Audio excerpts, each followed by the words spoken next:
Good morning, everybody, dear colleagues. I am very happy to be here and to be part of this Congress. I don't know if I have to thank the organizers for giving me this talk, because you see, epilepsy and seizure disorders in the tropics, the way forward. So it's a huge and challenging task, probably too huge for one man. So I have decided to share with you some ideas and to present some preliminary results from original studies also. I want to acknowledge in these presentations members of the International League Task Force about Epilepsy in the Tropics, and also members of my unit in Limoges. From a public health researcher, that I am, a public health problem is a problem with high frequency, high severity, bad consequences, high cost, and of course with possible actions.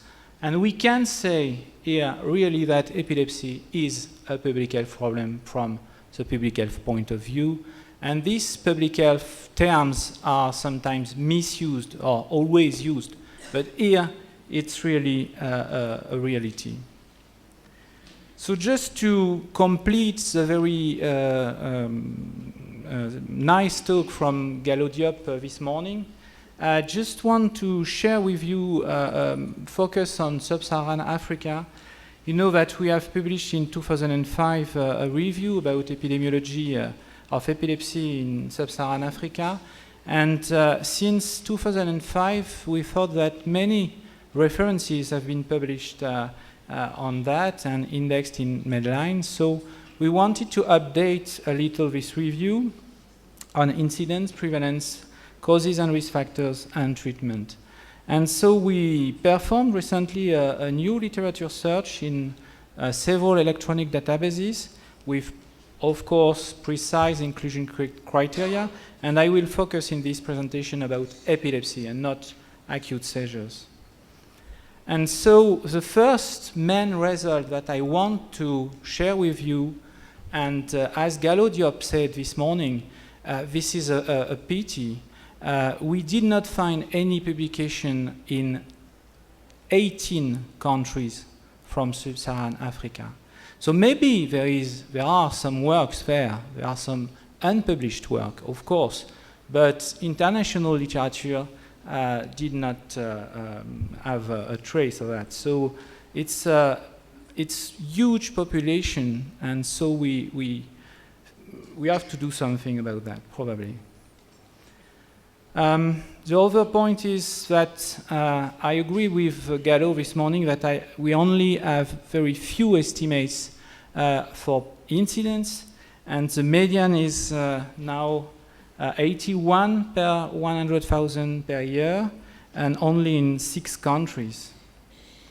What about prevalence? We found 38 studies and 10 more conducted after 2005, and this confirmed that the median prevalence is very high, 14 per 1,000 comparing to 15 when we published the report in 2005. So this confirms the high burden of epilepsy in this region of the world. What about causes and risk factors? And this is the second message, I think. We have very, very few case control and cohort well-done studies to identify the relationships between risk factors and epilepsy. So I think that it's very difficult to estimate the true impact of each risk factors. You see the wide ranges here and the proportions of these risk factors in the study. So apart probably from some specific diseases like cysticercosis, like malaria, now we have some studies, but apart of that, we need more studies with on causes and risk factors. What about treatment? Of course, we confirmed the high treatment gap, 59% without no anti-epileptic treatment on average. So this is a very huge estimate, confirming the estimate from Caroline Bumba, published in Epilepsia. And phenobarbital was, as usual, the most used anti-epileptic drug. And the reasons of interrupted treatment are very numerous, and financial barriers could be found, but not only. But as an example, in Rwanda, 74% of the patients stop their treatment because of lack of financial resources. So coming back to the tropics now, more globally, would like to share with you some thoughts or some ideas that we discussed in this task force. Internationally created this task force in 2011. And you see that we are several members from all over the world living and working in the tropics. And my friend Disman Winato from Benin has a huge task to represent Africa in this task force. And we have set up some objectives. The first one is to gather people involved in the field of epilepsy in tropical areas, including those not yet involved in the International League Against Epilepsy. Of course, to assess specific issues related to the subject and to try to provide inputs to the executive committee on initiatives related to epilepsy and seizures in the tropics. And at the end, we want to propose some new research or interventional projects to raise hypotheses or to test new models for prevention, diagnosis, and management. We had already 2 physical meetings, several teleconferences, bilateral discussions, and we focus on 3 main areas, in fact, in our discussions, because we think that these 3 areas are very important and we have ways to improve. So the 3 main areas are education, prevention, and access to medications. I will stick to this one, but just a few words on education. Thanks to one of our members, Esper Cavallero from Sao Paulo, the next school in Latin America will be dedicated to epilepsy in the tropics. So this will be in 2013 in Sao Paulo. We had also discussions on distance learning, but up to now we have no real action on that. What about prevention? With 4 task force members, we have submitted a project on parasitosis and epilepsy to the European Union FP7. We think, obviously, that prevention should start by parasitosis. And we submit this project, but unfortunately, this project did not get through the evaluation process, so we failed. So we want to submit it elsewhere, and if you have idea, we can discuss that. So what about access to medications now? We think that we have to start by reviewing existing initiatives, try to learn from some successful initiative, and we have listened this morning from Osman Miyanji of a very nice and very successful initiative here in Kenya. So access to medication is a complex issue and the way forward is unclear. There is also probably in the tropics a great variation of the reasons for poor access. So probably as the tropics are not a single country, we have probably not to propose a unique solution for everybody.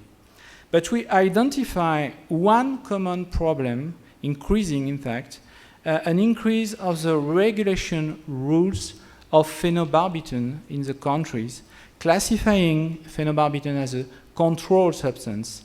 And then phenobarbital becomes more and more expensive to purchase, too cheap to store and to handle.